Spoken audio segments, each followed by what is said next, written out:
You have questions? We have answers.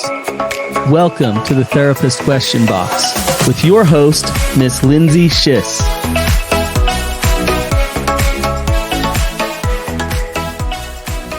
Welcome back to another episode of the Therapist Question Box, where we are here to answer all of your mental health questions. So ask away. Today, we're going to be discussing perfectionism and how perfectionism can show up in our lives. And today I have with me Kathy Kinghorn. Kathy, thanks for joining us. Nice to be here. You know, this is a great question because I think it's one that a lot of people feel, even if they don't really talk about it. So it's a quick question. We'll dive right in, and we'll hopefully help our listeners understand maybe what's going on underneath that perfectionism. So the question is, how do I let go of perfectionism when everyone's house is, quote, Instagram perfect? Yeah. What do you think about that? Oh, what a great question. What a great question. I wonder if behind the backstory to that question is the question, how do I navigate failure? You know? Yeah. How do I navigate failure? What do I do with myself when I feel like a failure, right? So let's just talk about perfectionism. How would you define perfectionism from a clinical perspective? You know, perfectionism actually, I think it's gotten a bad rap as a word because we think of perfectionism as a negative goal, like we can't be perfect, right? But so perfectionism in my world is usually overreaching the goal. Like effort doesn't count. It's the end result. And when I get to the end result, and I'm never quite there at the end. Perfectionism usually shows up in a negative light in our minds. But you know, if you think about it, when I drove here, I wanted every other driver to perfectly stay in their lane. Yeah. There's a lot of areas I, for one, really enjoy perfectionism. If I'm in heart surgery, I want that surgeon to be perfect at installing whatever gadget he needs to keep my heart beating. So, when we unpack the word perfectionism, it's like, gosh, it's not just a clear-cut negative. I think there's some positives that come from wanting to have a goal of high achieving. But it sounds like in this question, we're saying it's not positive in my life. It's wearing me down. Yeah. And what I'm hearing too is it feels like comparison. Yeah. Versus just this is what is going on for me. It's saying when I look and see everybody else's house, then I feel like mine's not enough. Right. So I think comparison really comes into play here. Right. And, I'm curious when you say perfectionism gets a bad rap. And you want perfectionism in some areas of your life. Why is it, you're talking about some of the ways that it can be good, but in what ways can perfectionism really be damaging to a person? I mean, when can it turn from healthy striving to damaging? Well, I think with this viewer's question, like maybe she really does have an eye for beauty. She really can make things beautiful. That is not a skill set of mine, but I know people that can. So as she views the world and she's looking on Instagram, she can go, that is beautiful. And that's healthy. You know, if you've got that eye and you can see it, but perfectionism is taking maybe that strength she has and taking it into a weakness of, well, now my house has to look like it's in that state of being independent. If I have 3 toddlers or if I have teens that I absolutely love crashing at my house and they eat messy and they're loud and noisy and they bump into things and sometimes break things, if that strength of enjoying and knowing how to create beauty goes too far, then I think that's where perfectionism comes in, where it becomes a weakness of I have to obtain at all times this beautiful space. Yes. And, I think what is it? Why is that? When does it change from striving for excellence or appreciating something to becoming, oh my gosh, it has to be this way. This is the way it has to look, right? And what is that about, really? Why is it that, that strength turns to a weakness? Is it because we're just so hyper-focused on it? Is it because, this says something about me and my worth as a person? What do you think that is? I think there is a fear that's behind it. Some fear of rejection. Somebody walks into my messy house and I'm not part of the club anymore of clean housekeepers, or part of what that might mean in my mind. So it could be just a fear of rejection. It could be a fear of not belonging to this higher level of existence. Our fears usually, they usually distort our story. And it's sometimes hard to tell when we're having fear, right? I mean, I often think that that idea of somebody walking in and saying, oh my gosh, look at this house, it's disgusting, and she must not keep her house up. That there's fear behind that. Like, I'm being judged, that I'm not enough. So it's really not about the house. It's really more about, I feel like I'm unworthy now. I'm not enough. I'm not okay because I have this standard, or I think I should be something different than what I am. Yeah, it's so true, Lindsay. I mean, to that point too, is that Instagram really is a snapshot. It's set up to be a snapshot, and that has its pluses and minuses. But there's times if your desire is to have that look, if you really saw your house, there's probably a lot of snapshot moments that it does look like that. That if you took that snapshot, it's like, this is great. The kids are in bed, everything's cool, and you've just cleaned it the way you like it clean. And you look around and you go, well, here's my snapshot moment, and I feel at home here. And there's a comfort to having everything in order in its place. But snapshots are snapshots. They don't tell the whole story.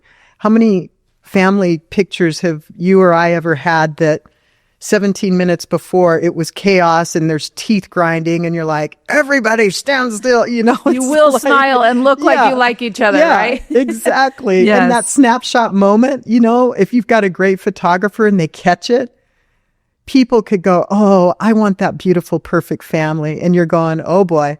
If you only knew, right? Yes. And it's true. We all have snapshot moments where things are great and that are wonderful to have, but they are not indicative of the entire story. And it's a reminder that like what you're seeing is not indicative of the entire story. And I think it's reminding ourselves of that. But snapshots are snapshots, right? And recognizing that. So I do wonder, when we talk about perfectionism, it being a protective strategy, right? So if everything looks just perfect in my house, when somebody comes in, then they can't judge me. They can't say that I'm not enough, or that I don't have my crap together, because look, it actually looks perfect. So can you talk about that as perfectionism as a protective strategy? Like, how do we use that to protect ourselves? I think you nailed it, Lindsay, that we really do use it to, when we're looking outward for approval, we can get it pretty quickly. If we can tidy up our house and get that outward approval, it might sound, if you listen carefully, it might be that approval you've been seeking since you were a child from mom. Like, look at me. Am I doing enough? Am I being enough? And if you really pay attention, that need for approval might have been taught to you early on. And so without even paying attention, it could be a really young part of you that just goes, I just need my moment of approval. And that shores me up for the next day. And that moments of that outward approval, the problem is they don't stay with us. We have to keep going and getting them. And if we can't reach anybody outside, then we're in a real problem. That makes so much sense. And when you say that it's a need to be seen. It's a need to be enough, right? So it really, perfectionism is not about having the perfect house or being neat. It's really like, how do I feel safe? How do I feel enough? How do I feel lovable? And when we are lacking that, we're going to try to find it in other ways that are not productive, right? So how do you suggest, if that is the underlying issue, like if we're looking at the root of the problem, how do we find safety and enoughness?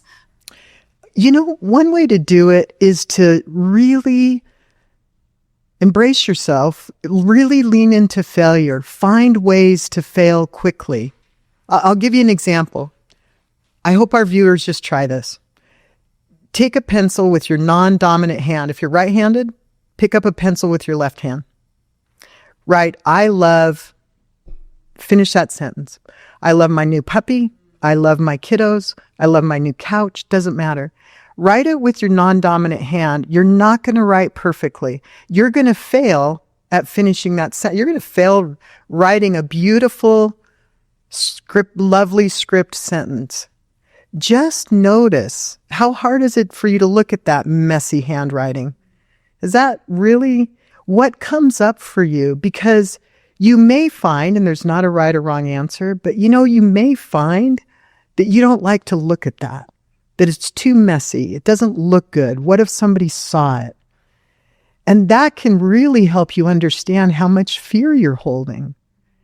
Or you may look at it and that childlike handwriting, it might remind you of when you were a child and trying and striving to learn how to write like the big kids did, And it might bring back tender moments. I promise there's not a right or wrong to it.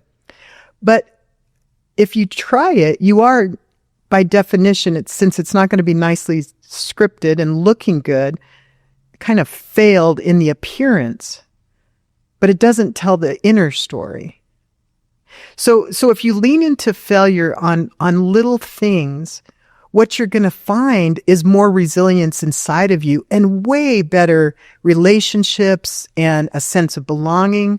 Because when we can, I'll give you an example. I really relish feedback. I really do, especially from our team. And we just had an all staff. And I kind of went off and rambled on some stuff. And after it, I reached out to one of the team. And I promise you, I'm pretty confident I could have reached out to anybody on the team because they know I like feedback. And I said, hey, I felt like it was off. Did what I say land? Did it? And the team member I reached out to said, no, you went into too many examples and this and this and this. And I was like, I knew it. Yes, that feels absolutely right. So leaning into that failure helped me see how to improve the next time. So now, but how do you have enough courage to do that, Kathy? Because, the idea of saying, give me hard feedback. Tell me what I did wrong here. I mean, I would imagine the person that you were texting about this had to have some safety with you, that this person knew they could be honest with you. And also that you were going, okay, I'm ready to receive that. Like, I mean, to me, there's a part of me that, as you're saying this, like, get ready to fail. It's like, man, I feel like I fail in a lot of ways and that I don't even need to try, right? So why am I like going, let's do this thing. Let's really fail. Like that actually feels really counter to everything in me that like, I feel like I'm failing when I don't want to fail. Why would I try to fail? Even though it's like, yes, we're getting more comfortable with it. Can't I learn from what I'm doing, my mistakes that I'm making on a daily basis? I think as humans, part of the human existence that's overlooked often is repair. And if we're not failing, we don't need to repair. If we're doing everything at a high level, there's no repair needed. But think about the moments you've had that somebody has repaired with you. It had to be preceded by a fail on their part. And what I find is people remember the repair when it's sincere, when it's humble, when it's honest.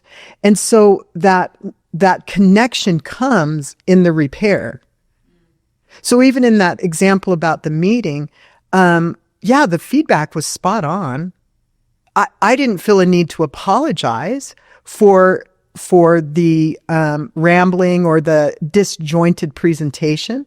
I felt a need to improve, to be sure, but what we find is, I guess what I'm saying is the repair doesn't always need to include an apology. It might just be a point where I can improve on. Mm. And here's what I like that you said, like you don't need an apology. Like, it's actually like, this is just information. It's information. It doesn't mean that you're now a terrible presenter, that you're a bad boss. It just means that, okay, that's information. I can use that and I can be better next time, as opposed to your worth is now defined by what happened in that meeting. Yes. Right. Yes. I also think repair is so important, but I don't think we are good at it. I don't think we know how to do it well. I don't think we are familiar with how to repair or how to receive repair. I think it's a skill that we as humans lack in a lot of ways. Would you agree with that? For sure. And what a tragedy. What a tragedy, because I can tell you, I'm not long in the seat with knowing how to repair or even receiving feedback. When I was little, I read a lot. And because of that, I think I was viewed as really smart. So nobody taught me how to raise my hand and ask a question. So when I got into tougher stuff, truly, I didn't know how to raise my hand and ask a question, because if you're smart, you don't have to ask a question. You know stuff. And that was my story for far too long. And when I realized I didn't like that story, and part of it being in that story meant I couldn't receive feedback because I was bad, I had to take my story and change it.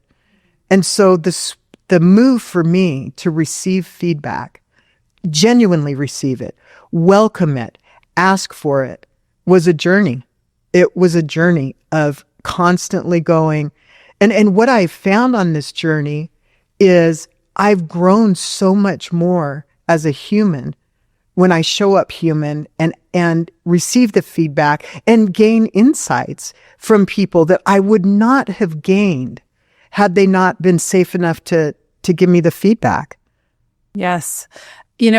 What you said earlier was when we take our strengths, they can become a weakness. And that's exactly what you just said. Like, you were the smart girl, so you didn't need to ask a question, because smart kids don't ask questions. They already know the answer, right? But you were taking that strength of intelligence and it turned into a weakness. You couldn't ask a question, right? And it does make me think, boy, if we can look at the things that are our strengths, they often can become our weaknesses if we let them go unchecked, right? How do we manage those things? And again, the striving, for excellence is never a bad thing. But when it becomes, this is who I am, and this is where I hang my hat on my worth, my ability to be loved, we've got a problem. I often think too, we live in a society where love is based on performance. So you bring in all A's, guess what? Mom and dad are thrilled. They give you hugs, you go to dinner. But if your grades don't reflect all A's or whatever, right? What your parents think is okay.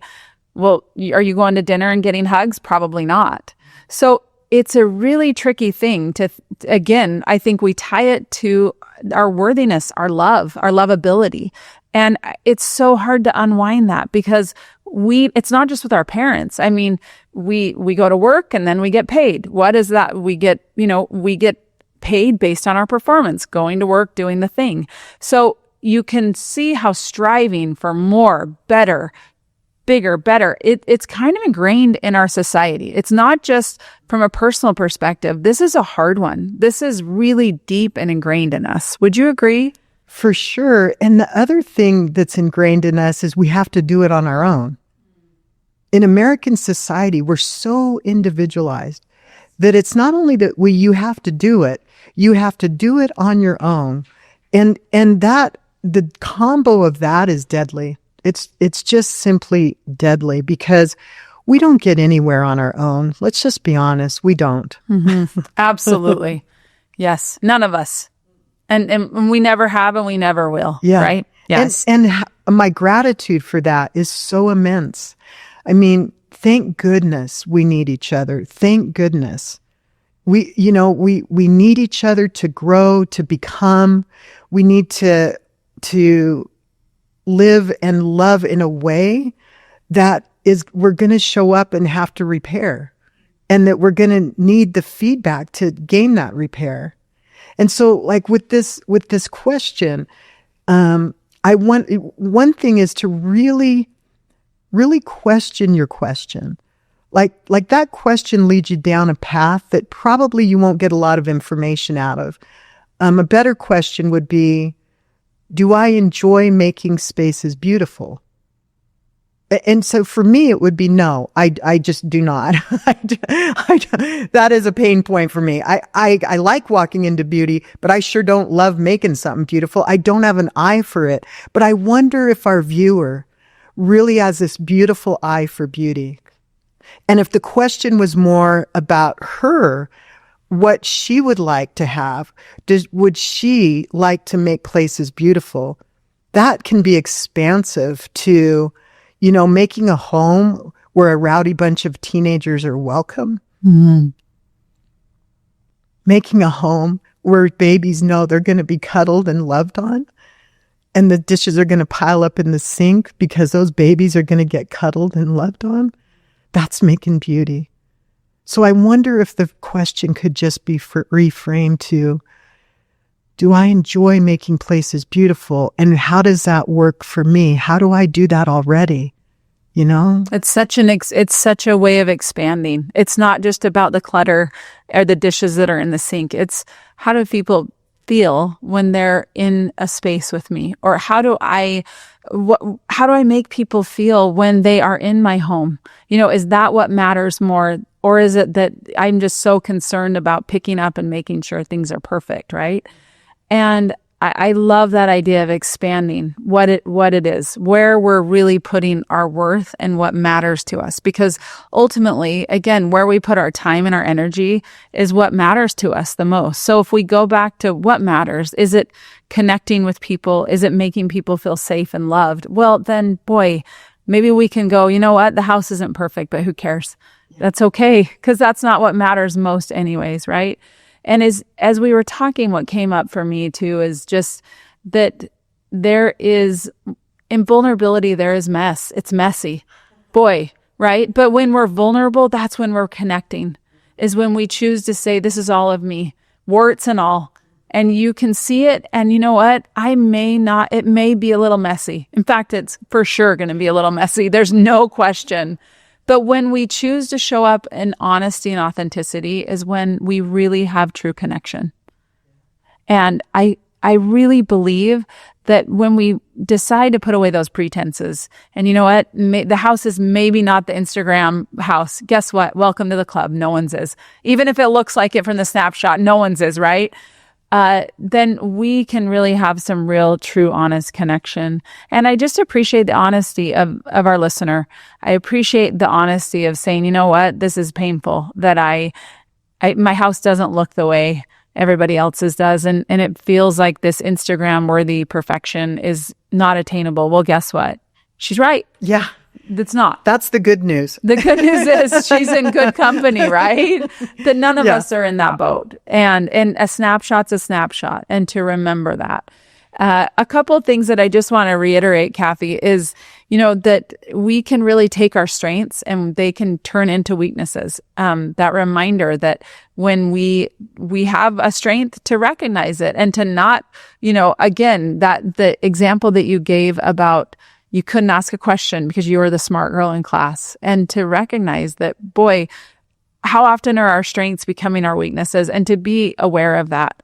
I also think compassion, recognizing that we live in a culture where we have performance. Sometimes our lovability felt based on performance, and to give ourselves some compassion around that. It's painful when we think that striving is what will make us enough, is what will make us worthy. That's hard. The other thing was find ways to fail quickly. Boy, I even when you say that, I started writing with my left hand. I failed miserably. I couldn't even do an E. I didn't know how to do it with my left hand. But to do that and to welcome it, right? And then to look at repair. And, I think we should do a whole episode on repair. Yes, that'd be great. Because there is so much there. And I think there's so much that we could learn about repair. In any type of relationships, we need repair. So is there anything else, Kathy, that we missed that you'd like to hit on? Oh, I think you summed it up so beautifully, Lindsay. I really do. It's interesting when we get these questions, we feel the emotion behind them. We feel the heart, the concern, and the hope that we can add to their knowledge and improve their day. And so I hope we've done that. Absolutely. I do too. I really do think that this question is meaningful, and there's a deeper root to this question, right? And understanding that striving for excellence is great, but when perfectionism is the goal, it leads to burnout. It leads to self-doubt. It leads to feeling of not being enough. And just to remind ourselves that what we see is not who we are, right? And to recognize that, that we are more than our house. We are more than the way our bodies. We are more than the way we look. There's so much more to us, and to give ourselves some compassion around that.